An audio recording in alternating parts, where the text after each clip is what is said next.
There was a skinwalker in the prison I served my sentence in. I figured out the horrifying way it got in. A little background first. I was serving a 15-year sentence in a penitentiary in southern Arizona. What I was in there for isn't important. During my stay there were countless things that happened that no one could explain, and even more that no one wanted to know more about. It all started with a prison legend. Supposedly, years ago something awful and unexplainable happened in the prison. Every morning we'd be woken up and expected to stand near the front of our cells while guards visually confirmed we were present and accounted for. Apparently about a year before I got sent there, the most brutal and unexplainable thing happened during one of these routines. A man who had a cell to himself looked very off during this check. When a guard pulled over another guard to help him check it out, they found it wasn't actually the prisoner they were expecting at all.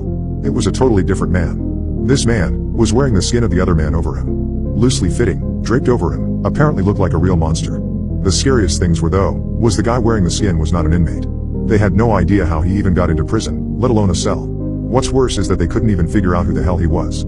He wasn't documented anywhere. And what's worse than that?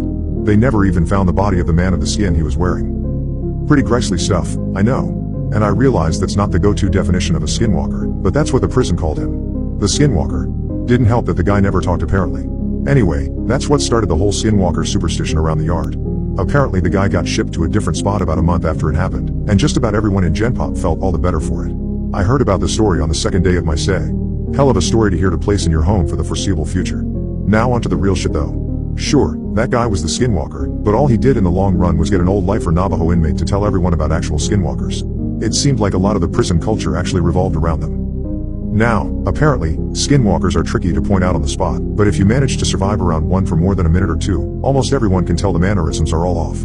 They can mimic human speech but not replicate it. They twitch manically. They have an unnatural gait while walking. But apparently they got better with experience. The old Navajo guy, his name was Carl, said that he was sure there was an actual one among the prisoners. Slowly picking us off over the years. He called it the Grandmaster Skinwalker at one point. Apparently he thought it had human mannerisms down so well that you might not even be able to tell if it was your cellmate for a day or two. It had to be good, he posited one night. He would expect a skinwalker to jump at any opportunity for a kill. But this one realized it had a revolving door of people to kill coming to it, and masterfully bided its time, as Carl thought, for years. A lot of guys found humor in it. A lot more were really on edge about it. Every once in a while in prison, people snap. Sometimes you'll find your cellmate swinging in front of your bunk, strung up around the neck by his pant leg. Sometimes you just can't take it anymore. But in our yard, people tended to snap in a very special way. It wouldn't be an outburst at dinner, or a silent suicide in the night. Guys would just stop talking, hunch over and shuffle around.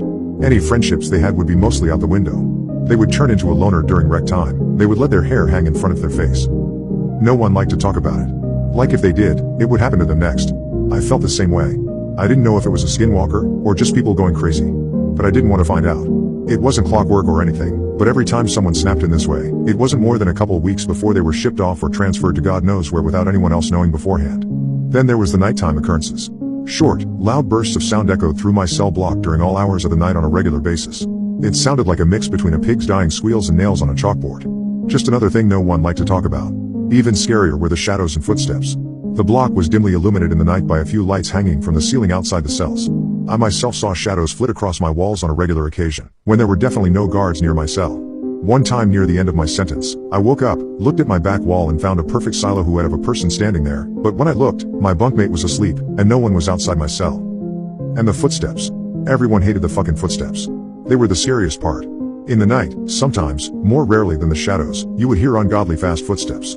They sounded like wet feet slapping on tile floor. Whatever caused them would fly from one end of the block to the other in a dead sprint. Whatever it was inhumanely fast. If you happened to be awake before it started, by the time you heard the footsteps on one side of your cell and whipped your head around to see the thing run by, it sounded like it was 3 cells past you. Everyone hated the footsteps.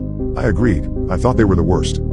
I was released from that place about a month ago, and I have more stories than I can count. I swear it was nearly my turn. About a week before I was discharged, my cellmate, and a good friend of mine snapped. In the same kind of way. I didn't sleep for an entire week. Well, I did sleep of course, but never for more than a few minutes at a time. Never turned my back on the guy. The scariest thing? I woke up one night to him somehow snaking his body through the bars of our cell. For reference, I couldn't get anything past my shoulder through them. The worst part though, he was coming back into our cell. On the day of my release I didn't say a word to him. Just left. He seemed fine with it, so was I. I had made it through 15 years of prison fights, gang disputes and for all I know, skinwalker abductions. I left through the front gates, a free man. As I walked along the fence for the rec yard, I spotted my cellmate, standing off on his own, like he had for the last week or so. I shook my head, not even really sure if it was him anymore. I took one last look over the yard, this time from the other side of the fence. I wish I hadn't. There, standing off on his own, on the other side of the yard, was Carl. Slouched over, eyeing the other inmates, and twitching manically.